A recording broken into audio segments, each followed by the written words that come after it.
Martin, welcome back to the show. How's it going? It's going great, Dante. I'm doing good, Wonderful. So, it's obviously wasn't too long ago that we saw each other, and we're still in this chaotic situation in Europe. So if I hadn't had a chance to, sort of pick your brain on that issue, I mean, what do you think about it? About the whole war, or specifically the black people having the issue there? Okay, well, both. I mean, in other words, we know that there is an influx of arms, resources, finances going into Ukraine, rightfully so. From NATO and the allies and stuff. Exactly, but there's also an issue that, in spite of the attention on them, black people are being denied access to trains to leave. The refugees that are from Africa and some other countries are being denied access. So isn't it ironic that in spite of all that, we still have to deal with racism? I mean, what would you say about that? I would say that, in a way it's surprising, but not. Racism seems to be ubiquitous, and it seems like the darker your skin is, wherever you go around this world, someone seems to need to qualify you as less than. And it's just sad that you see it even in those circumstances, that there's a war going on, but still we're qualifying people by the color of their skin. Right. Musically speaking, so for those of us that are not aware, you're originally from Germany, right? Mm-hmm. Okay. And what was the actual country or the region that you were born in? I was born in Stuttgart in the city, which is in southwestern Germany, maybe less than an hour from Strasbourg, right across the Rhine River from Strasbourg, France. Okay. So in that area. Okay, so your background is very, very unique, very diverse. Tell us about your lineage, so to speak. That's an interesting thing. Well, on my mother's side, you would say she's German, but like so many of us in the world, we're mixed. So my grandparents were German-French, which my grandfather, and then my grandmother was German-Polish. Okay. So I'm mixed like that. And then on my father's side, I'm what's considered black, as I'm just learning. Well, I knew that my great-grandmother was Native American. Mm-hmm. Okay. What tribe, do you know? Do not know. And though I'm learning that most of if you want to go with crayon colors, black people in the Americas are actually indigenous people. Mm-hmm. Mm-hmm. People like my skin color are not the majority of what indigenous people looked like.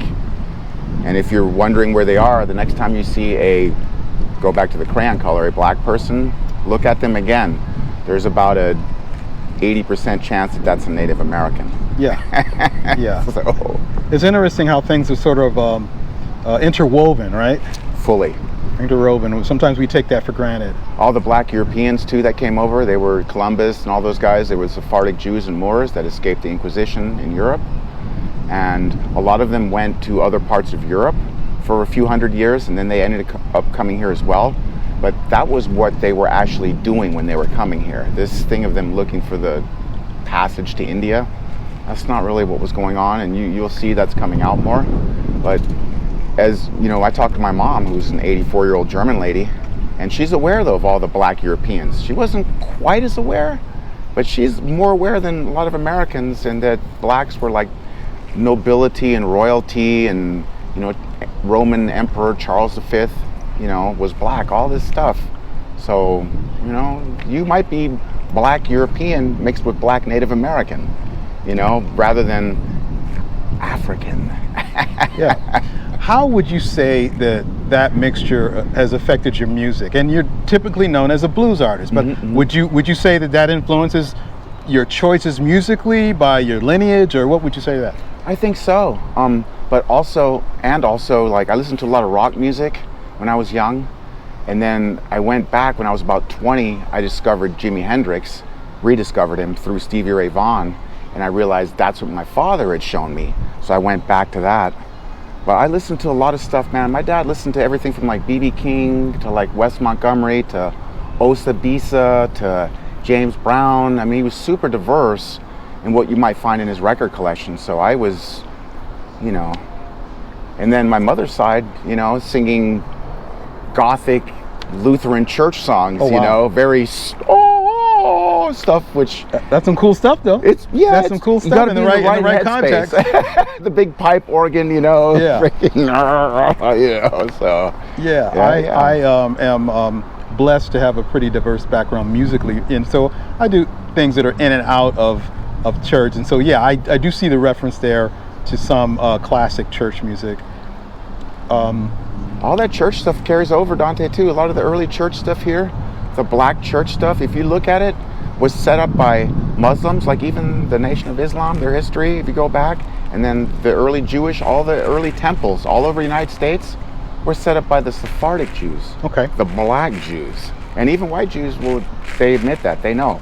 So they're actually cooler with each other than it might seem on the surface. Yeah, I mean, like I said, we're all connected in some way. Connected. And some people look at it as cliche as a melting pot, but when you really analyze, you know, I've recently encountered some friends that have done sort of a DNA testing. Mm-hmm. You know, we're all connected, really. DNA test plus if you actually do your lineage where you check like who your ancestors were, sometimes you get surprised because you'll get DNA, right? And they'll go, oh, it's black DNA or African. But, you know, so a lot of the names, like especially the Mech names and stuff like that, which are Irish, even German names, you find out that those are actually your black family names. Sure. So looking for either your Native American name or looking for your African name may not exist. You may be McIntosh or Davis or Bennett.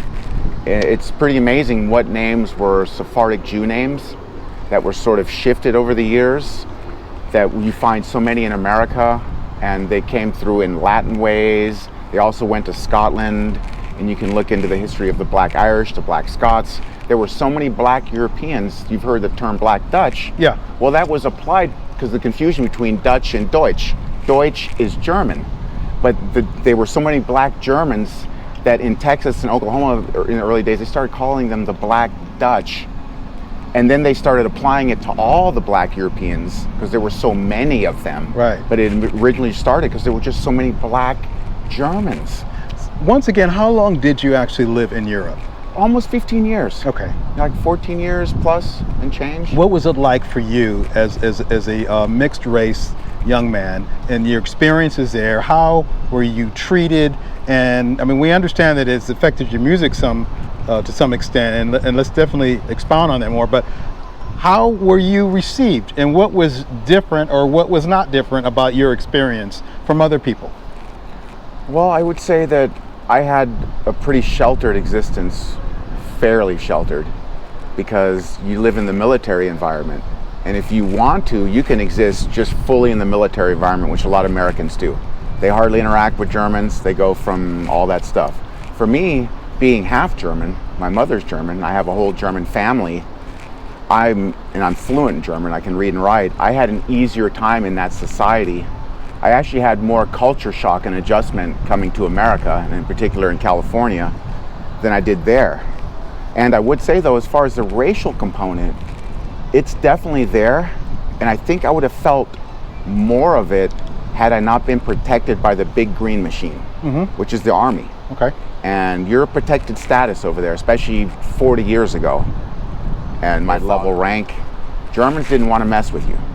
They knew that you were military, and they knew that pretty much unless you did something pretty out of line, if the law came down, it was going to come down on them. They were going to side with the ally. They were going to, and sometimes certain situations they would call the military police, and then they wouldn't do anything, especially to the military people. But to the civilians like me, the military police actually had no jurisdiction over us. Okay. So if the Europeans didn't want to get involved, the Germans, sometimes there was no punishment. It was a definite, put it this way, I'm definitely still adjusting after 40 years being here. I'm still adjusting to some of the things.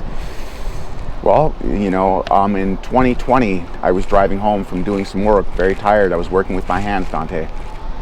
And 2 young kids decided to call me the N-word as I drove by just here in Lake Elsinore in California. And one was a little white guy and one was a little Latino guy.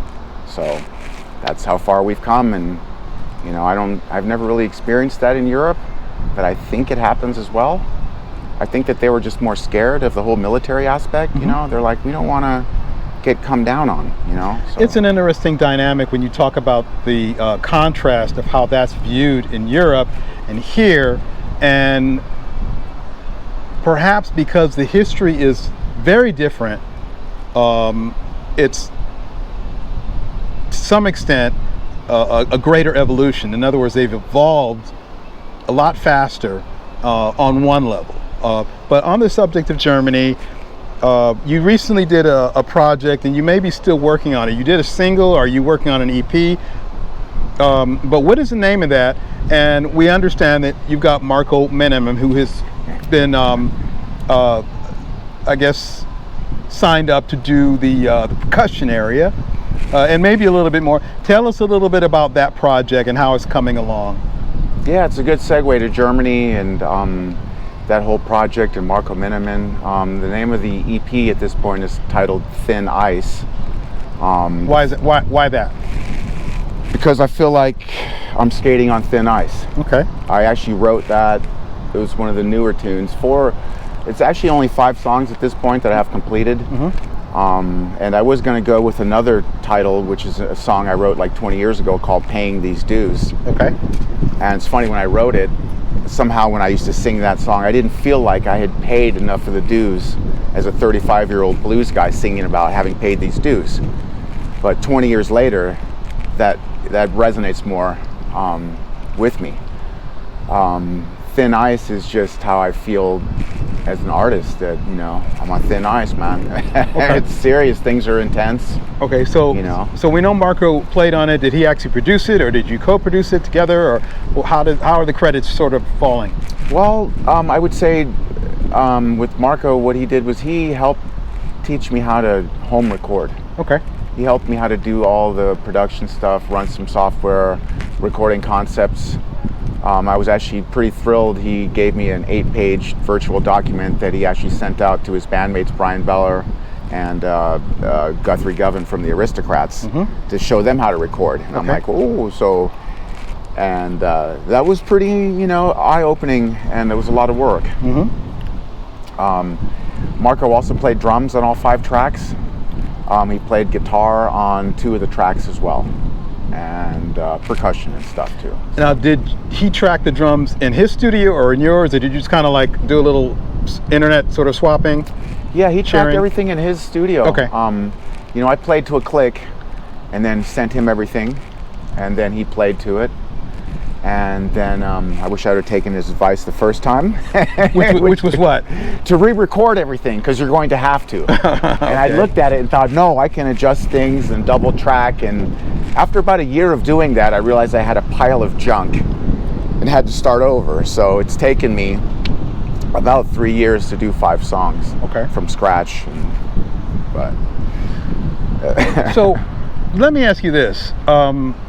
You work with, as we initially talked about, a diverse palette of textures and ideas musically that perhaps comes from your background originally in Europe and then to the United States. And I know you lived a few places here, settled in Southern California, San Diego area, Army brat, as they say. Right. But how is it that you are pulling all these rock elements and putting them in a sort of a blues genre? How does that work, or is it? Do you say it's working, and how are you received by it?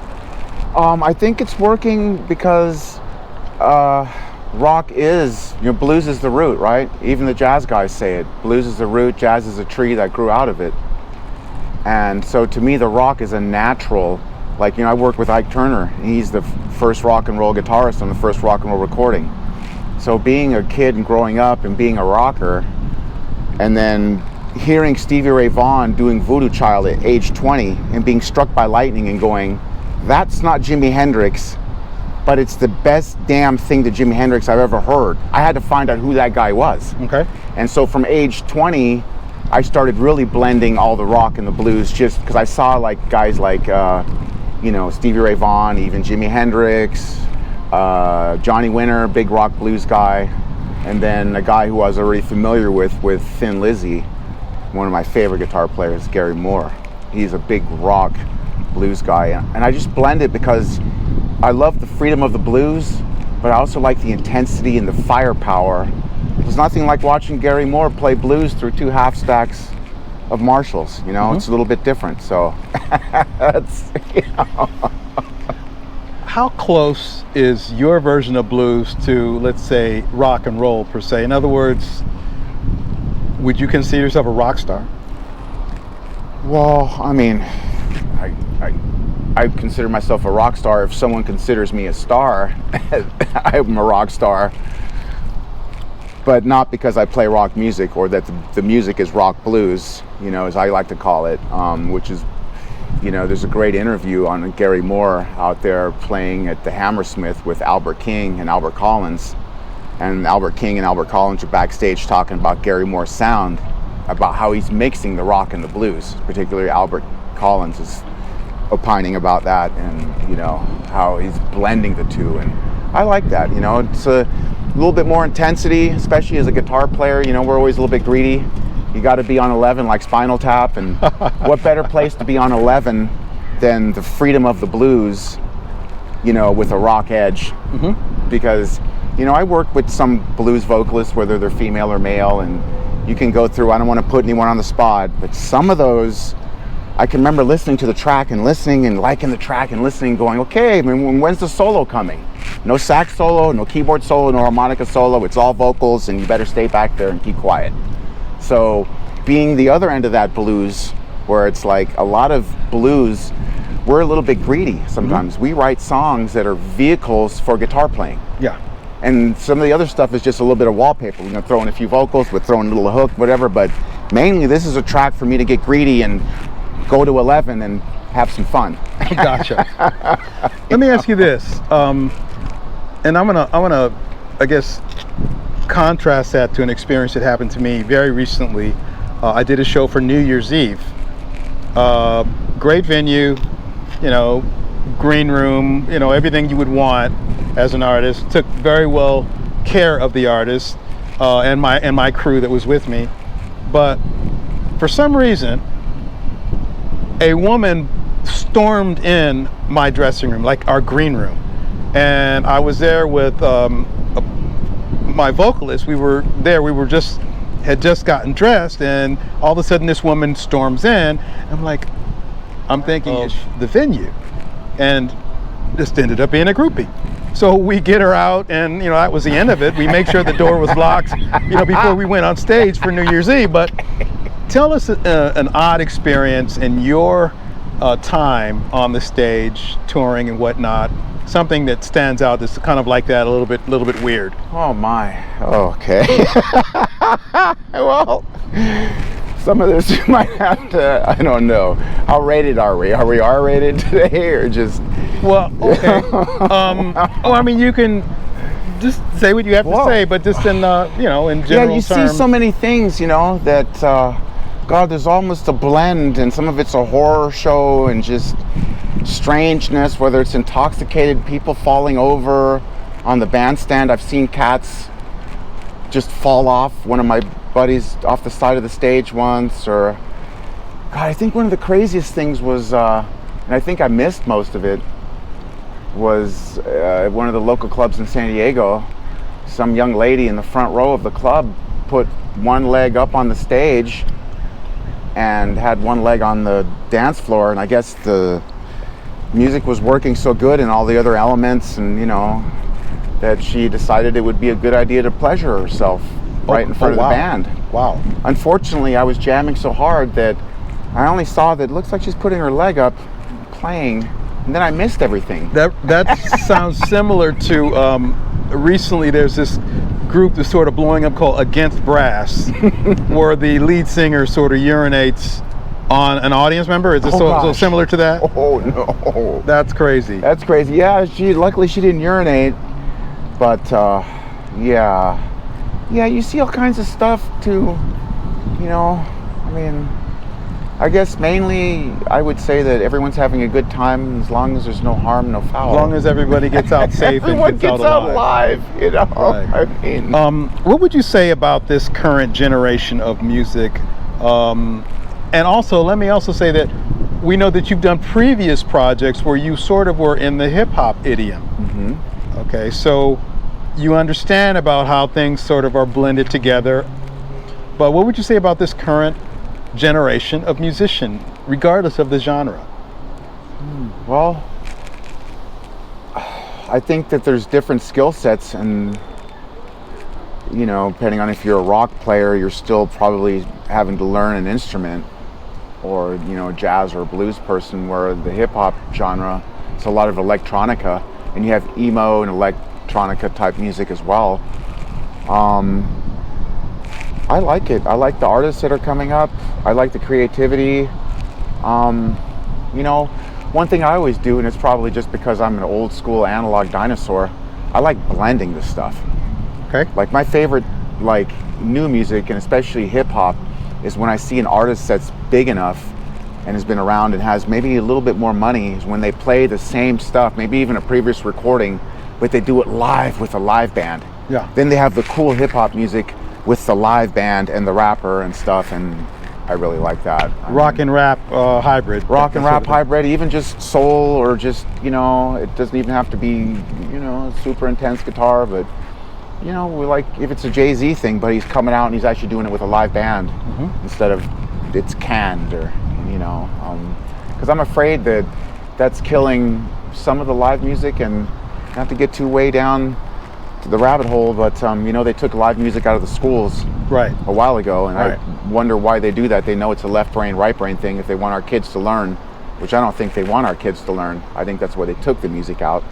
So you have a lot of people nowadays that just can't do that thing, and I'm worried that being able to actually play instruments and understand music on that level might be a dying art, you know, concerned. That's... Sure. Who are your contemporaries? You know, people in the trenches with you in similar aspirations musically, you know, whether it's internationally or even the local sort of scene. Because most artists at some point, especially during the pandemic, have gone to doing, you know, residencies. So, you know, who are some of your contemporaries doing similar things? You know, I don't know. It seems like as I've been going around to a lot of friends passing away in the last, you know, few months, I realized that I'm one of the last dinosaurs standing doing kind of what I do. Sure. There's some younger guys that I really like, and was fortunate enough to be on a show with one of them, Mr. Eric Gales. I love Eric. Been watching him since he was a kid. And Joe Bonamassa is also one of my favorites. Great artist. I love that he says that I'm quote unquote doing the Gary Moore playbook. So it makes me just so happy, because Gary Moore is, you know, he's that's the guys that we, you know, we look to. So if I could get on a level doing work like what those guys are doing, I'm not in the trenches like those guys. I think I'm digging trenches for the Eric Gales and Joe Bonamassas, but that's okay. You got to pay your dues, you know? Sure. I gotcha. What do you think of Victor Franklin? Gosh, Victor, man, that's a name from when I first started playing in San Diego professionally in 1990. Victor was already a guy that was in the class of musicians that was, I won't say a generation ahead of me, but he was already a step up above me, not only with his playing abilities and what he was able to do, but he'd already paid those dues, you know. So I looked to Victor as one of the old school guys that was even there before I was there 30 something years ago. Okay. Yeah. All right. So I guess he's in a project with Mike Miner. Yes, and, I know Mike. And so are you familiar with what they're doing? No, I don't. Okay. I just, you know what, I think because I just ran into him at the Chillboy memorial show like 2 weeks ago, and he mentioned something. I know he'd been working with the drummer Barry from Blue Rocket, and I wonder if that's the same project that he's working on with Michael.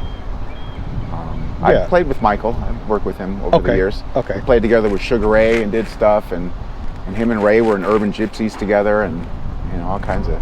You often mention Sugar Ray. Tell me, why do you think he's had the success that he's had? What's the secret sauce? Being larger than life. Okay. He's definitely larger than life.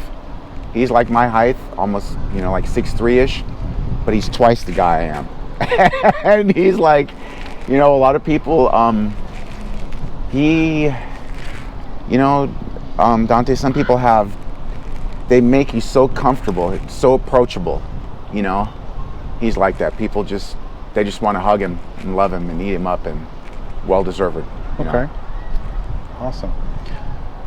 Well, Martin, we appreciate your time today, and thank you for sharing, as always, your insight with the universe. So, good luck, and we'll see you soon. Thank you, Dante.